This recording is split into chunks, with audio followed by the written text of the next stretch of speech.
Okay, now I think my sound is working. Hopefully, you guys can hear me, but I'm here a little bit late. I know, I'm sorry, but I'm ready to go over the January 2025 Book of the Month picks. I do have a link down in the description box that will get you your first box discounted if you want to sign up for Book of the Month. I already know like one of the books, and well, I know a couple of the books because I've seen spoilers, and I know that they have 6 choices. Have no idea what the add-ons are going to be. So let's just go ahead and dive into the books. If you're here and you've already selected your book, let me know what you chose. And if you haven't seen, just join me as I go through the picks and then tell me what you're interested in picking for January. Okay, let me share my screen.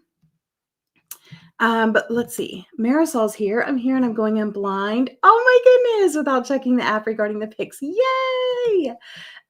Yay, I was waiting for you to go live. I picked one book in, so I'm excited. About to wait till the end to tell you. Okay, good. Yay. Yeah, I'm sorry. Like when it goes that, like I definitely thought they weren't going to drop early. I thought they were going to wait until the new year. Silly me, had plans today. Didn't have time to drop them to do book of the month picks, but hi. Already picked mine, but I'm excited to see what you pick. Okay, yay. I mean, I have an idea based on the spoilers that I saw what I'm going to pick, but yeah, let's go ahead and get into it. Okay, January books, new month, new reads, add your favorites to your box now. Okay, peer pressure. Okay, so the first one is a literary fiction pick, and a publishing assistant and her boss form a complex relationship based on fervent ideals about art, culture, and power. Oh, kindly note this book is highbrow. Good to know. Let's see. Multiple viewpoints, book about books, cerebral, under 200 pages. Okay. And then we have someone from the editorial team telling us why they loved it. The synopsis down here. The publishing house is anchored like a ship among Stockholm's main street, a large bright building with an impressive rooftop terrace. The facade is a grid of wood and granite flags with the curse of R sway in the wind, R as in Addons. A young woman starts as an intern in this venerated institution and over many years gains more and more responsibility for its authors and books. Okay. As we know, this does not sound like a Gwen book, but I love the cover. Okay. Going back next, The Three Lives of Kate Kay and Contemporary Fiction. A propulsive tale of buried secrets, hidden identities, and a reclusive author's journey to finally tell her own story. So we already have like writer's life, a book about books. Okay, so this is multiple viewpoints, nonlinear timeline, LGBTQ plus themes, writer's life. Another editorial team pick.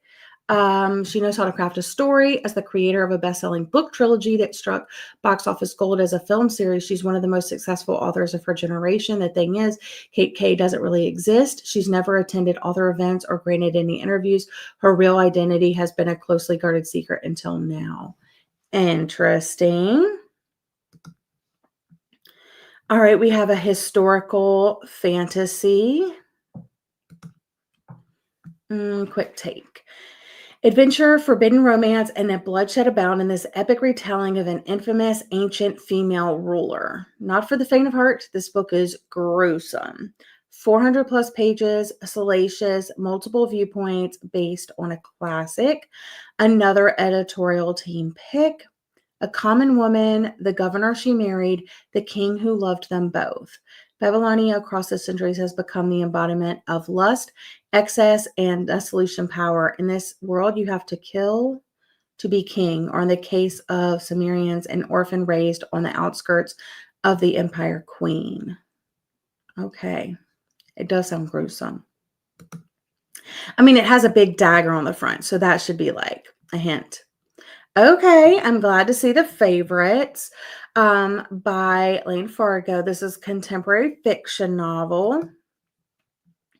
Quick take, an elite figure skater's elite figure skaters experience chemistry on and off the ice in this intoxicating tale of ambition, sabotage, and love. So we have romance, movie-ish, 400 plus pages, glamorous, and then an editorial team pick. Synopsis: to the world, they were a scandal, to each other, an obsession. She might not have a famous name, funding, or her family support, but Katrina Shaw has always known that she was destined to become an Olympic skater.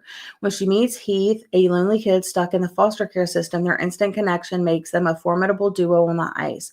Clinging to skating and each other to escape their turbulent lives, Kat and Heath go from childhood sweethearts to champion ice dancers, captivating the world with their scorching chemistry, rebellious style, and roller coaster relationship, until a shocking incident at the Olympic Games brings their partnership to a sudden end. Dun, dun, dun. All right, we have a thriller pick, The Killing Cold. I knew this was going to be a pick. But this is by K.S. Marshall, a three-peat author, early release. Visiting her fiance's wealthy family provides answers to her forgotten past, but the truth always comes at a cost. Psychological, nonlinear timeline, family drama, graphic violence. Good to know. Another Book of the Month editorial team pick, A Whirlwind Romance. When Theodora Scott met Connor, wealthy, charming, and a member of the powerful Dalton family, she fell in love in an instant. 6 months later, he's brought her to Idlewood, his family's isolated winter retreat, to win over his skeptical relatives. Stay away from Connor Dalton. Theo has tried to ignore the threatening messages on her phone, but she can't ignore the footprints in the snow outside the cabin window or the strange sense of familiarity she has about this place. Yeah, I have that on my most anticipated. So both of these, actually, the favorites and The Killing Cold. So, all right. And then our last pick is a historical fiction, Isaac Song, a repeat author. I have read a book by Daniel Black before.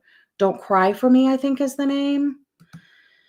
Let's see. Journeying across memory, a man reflects on his contentious relationship with his father. That's kind of what the other book was about, and the cost of forgiveness. Life is tragic. This book is melancholy.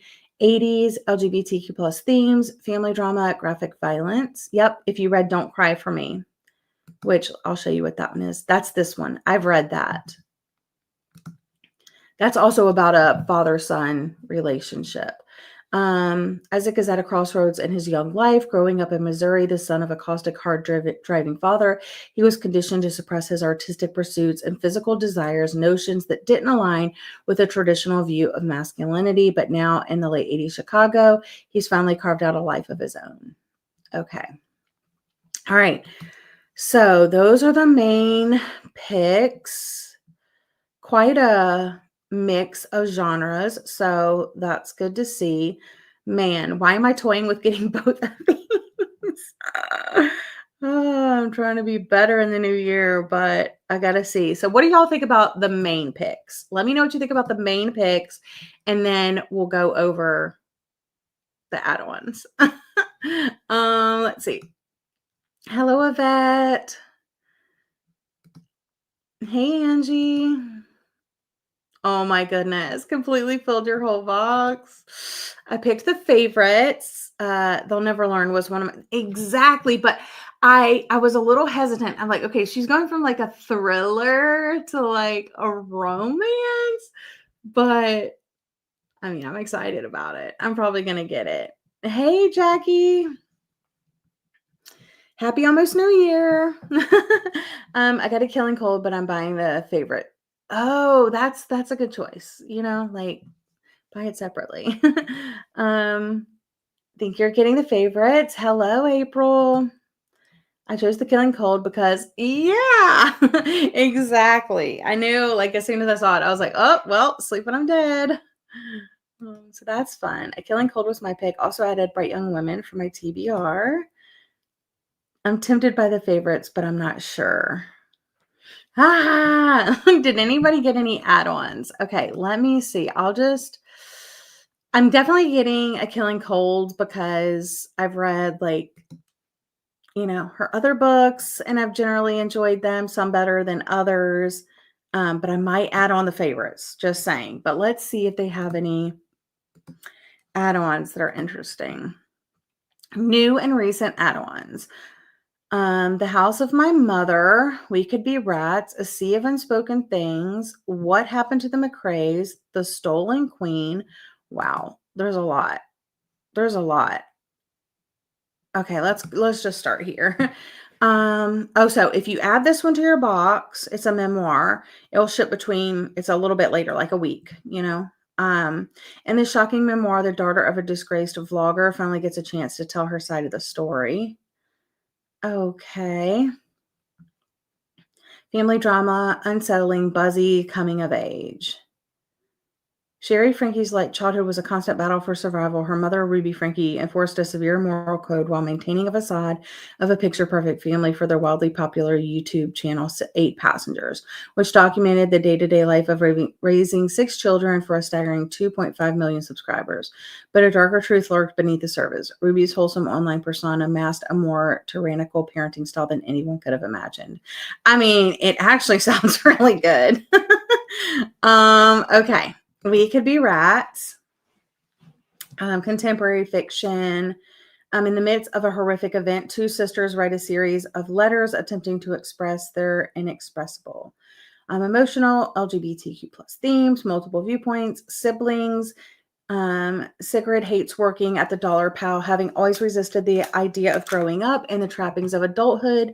She did not graduate high school, preferring to roam the streets of her small town with her best friend, Greta, the only person in the world who ever understood her. Sigrid was never close with her older sister, Margaret, who is baffled and frustrated by Sigrid's inability to conform to the expectations of polite society. Magical Realism, The Sea of Unspoken Things by Adrienne Young. I've never read anything by Adrienne Young. Quick take. After a woman loses her twin, she must reckon with her uncanny bond and make sense of the life he left behind. Supernatural, Quest, Nonlinear Timeline, and Siblings. The only thing James and Johnny Golden have ever had is each other. As long as she can remember, James's deep connection with her twin brother Johnny has gone beyond institution. She can feel what he feels. So when Johnny is killed in a tragic accident, James knows before her phone even rings that her brother is gone and she's alone, truly alone for the first time in her life. That's sad. What Happened to the McCraes? This is contemporary fiction. It's never too late to reconnect with the ones you love. In this tear-jerking story of a man returned to his hometown. Life is tragic. This book is melancholy. Family drama, sad, nonlinear timeline, a second chance romance. The jets are going overhead. I know you guys can hear that. When Kyle McRae gets word his father has suffered a debilitating stroke, he returns to his hometown of Potsdam, New York, where he doesn't expect a warm welcome. Kyle left suddenly 2.5 years ago, abandoning people who depended on him, his father, his employees, his friends, not to mention Casey, his wife of 16 years, and a beloved teacher in town. He plans to lie low and help his dad recuperate until he can leave again, especially after Casey makes it clear she wants him gone. I think this is a new one too. The Stolen Queen. In this treasure trove of historical fiction, an unlikely duo must recover a lost artifact before it's too late. Nonlinear timeline, New York City, whodunit and glamorous. Ooh, so we have a couple of different timelines. Egypt, 1936, and then New York City in 1978. When anthropology student Charlotte Cross is offered a coveted spot in an archaeological dig in Egypt's Valley of the Kings, she leaps at the opportunity. And then you have 18-year-old Annie Jenkins is thrilled when she lands an opportunity to work for iconic former Vogue fashion editor Diane Vreeland. Okay. And then let's see. Is this a new one? I think that's new, and I think this is new also. So we'll just go here. Playworld by Adam Ross, 1980s New York, comes to life in a sweeping coming of age about a teen actor navigating a complicated relationship. Another highbrow pick, 400 plus pages, New York City, 80s, and coming of age. In the fall of 1980, when I was 14, a friend of my parents named Naomi Shaw fell in love with me. She was 36, a mother of 2, and married to a wealthy man. Like so many things that happened to me that year, it didn't seem strange at the time. Wow. That sounds like it's going to be interesting.